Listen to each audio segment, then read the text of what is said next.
Welcome back to Medicine Through Time. In this episode, we're exploring medieval medicine, a time when old traditions clashed with new ideas and disease ravaged populations across Europe. Medicine in the medieval period, roughly 500 to 1500 AD, was heavily influenced by religion, superstition, and limited scientific understanding, and it's a fascinating period to study. During the early Middle Ages, much of the medical knowledge from ancient Greece and Rome was lost or suppressed, especially as the Church grew in influence. The Christian Church had a significant impact on medicine. Illness was often viewed as a punishment from God or a test of faith, and prayer was a common treatment. The Church believed that curing the soul was just as important, if not more so, than curing the body. Monasteries became centers of medical knowledge and care, where monks would copy medical texts and provide simple treatments. However, these treatments were usually based on religious doctrine rather than scientific inquiry. Despite the Church's hold on medicine, medical ideas from the ancient world were not completely forgotten. The works of Galen and Hippocrates continued to influence medieval doctors who relied heavily on the theory of the four humours. According to this theory, maintaining a balance between blood, phlegm, yellow bile and black bile was key to good health. Treatments often aimed to restore this balance, using methods like bloodletting, purging, and applying hot or cold substances to the body.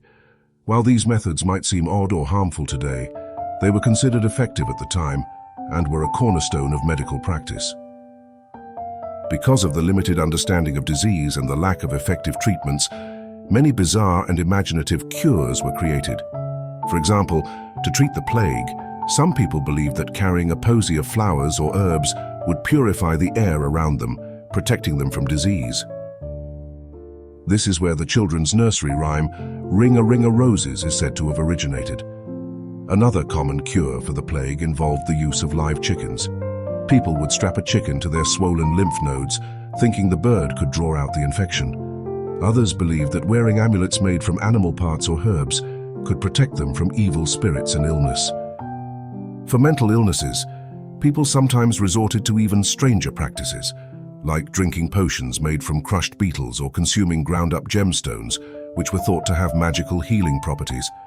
Leprosy patients were often treated with snake venom, or were told to drink a mixture of wine and arsenic, hoping it would cleanse the body of disease. While these cures seem absurd now, they reflect the desperation and fear that medieval people felt in the face of diseases they didn't understand. Medieval doctors had limited anatomical knowledge because human dissection was generally forbidden by the Church. As a result, much of their understanding of the human body was based on texts from ancient physicians and animal dissections. Medical training was usually done through apprenticeships or studying at universities like those in Salerno or Paris, which were some of the first to offer medical courses. However, these courses were heavily theoretical and relied more on studying ancient texts than on practical experience. Another defining feature of medieval medicine was the widespread belief in supernatural and astrological influences. People often believed that the alignment of the stars and planets could affect health, and many medieval physicians would consult astrological charts before diagnosing a patient or suggesting treatment.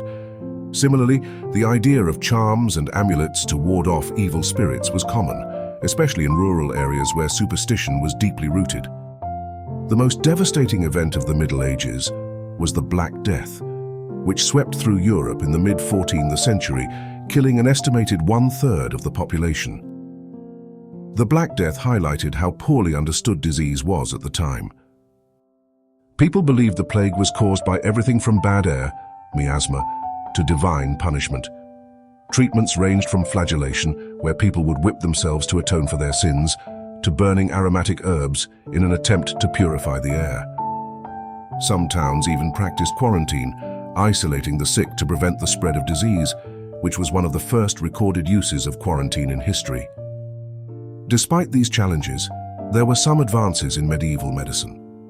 Arabic medicine, brought to Europe through trade and the Crusades, introduced new ideas and treatments.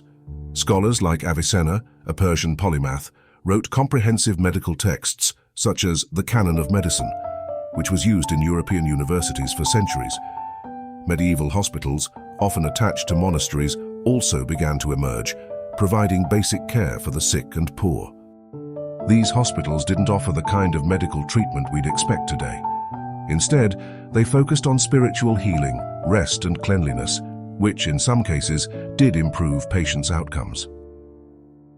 In summary, medieval medicine was a complex mix of ancient theories, religious influence, and emerging new ideas.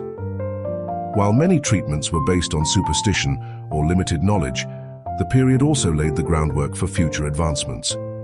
The rediscovery of ancient texts and the influence of Arabic medicine helped to keep the study of medicine alive, even in an era of widespread disease and death. Thanks for joining me in this episode of Medicine Through Time. Be sure to subscribe and stay tuned for our next video, where we'll explore how medicine took a revolutionary turn during the Renaissance. See you next time.